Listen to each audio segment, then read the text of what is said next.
सिंह ने ये कहते हुए मना कर दिया कि उसने ऊंट को अपने यहाँ पनाह दी है, इसलिए वो उसे मार नहीं सकता। पर श्रृंगाल ने सिंह को किसी तरह मना ही लिया। श्रृंगाल ने अपनी मीठी बातों और तर्क से सिंह को समझाया कि ये केवल एक ऊंट नहीं बल्कि उनके जीवन का प्रश्न है। उसने कहा, स्वामी, आपकी जान बचेगी तो ही आप जंगल के राजा बने रहेंगे। एक ऊंट के लिए अपनी प्रजा को भूखा रखना कहाँ की बुद्धिमानी है।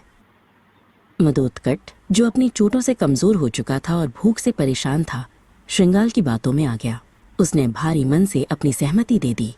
राजा की आज्ञा पाते ही श्रृंगाल ने तत्काल अपने साथियों को बुलाया लाया।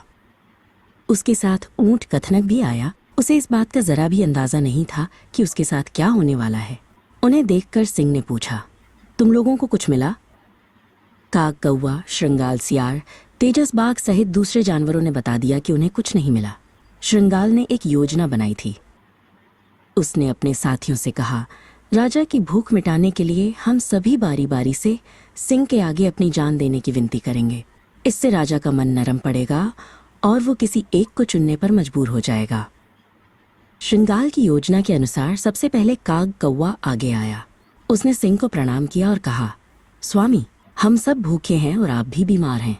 मैं छोटा हूँ पर अपनी जान देकर आपकी भूख मिटाना चाहता हूँ। पर श्रृंगाल तुरंत बोला, स्वामी, काग का शरीर बहुत छोटा है, उसके मांस से आपकी भूख कैसे मिटेगी? ये तो व्यर्थ होगा। काग चुपचाप पीछे हट गया। फिर तेजस बाघ आगे आया। उसने अपनी शक्तिशाली देह दिखाते हुए कहा, स्वामी, मैं बलवान हूँ, आप मुझे मारकर अपनी भूख मिटाइए, मेरा मांस आपके लिए पर्याप्त होगा। श्रृंगाल फिर बोला, स्वामी, तेजस के नाखून और दांत बहुत तेज हैं। यदि आप इसे मारेंगे तो आपको और चोट लग सकती है। ये आपके लिए सुरक्षित नहीं है। तेजस भी निराश होकर पीछे हट गया। बेचारे सीधे साधे कथनक ऊंट ने जब ये देखा कि सभी सेवक अपनी जान देने की विनती कर रहे हैं तो वो भी पीछे नहीं रहा।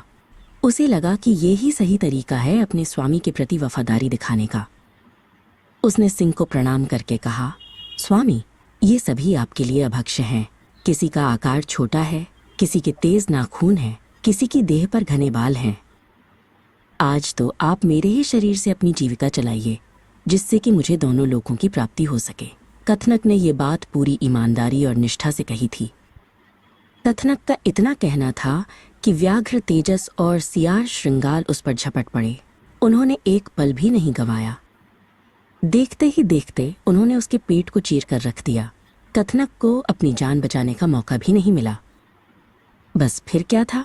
भूख से पीड़ित सिंह, मदोत्कट और व्याघ्र तेजस आदि ने तुरंत ही उसको चटकर डाला।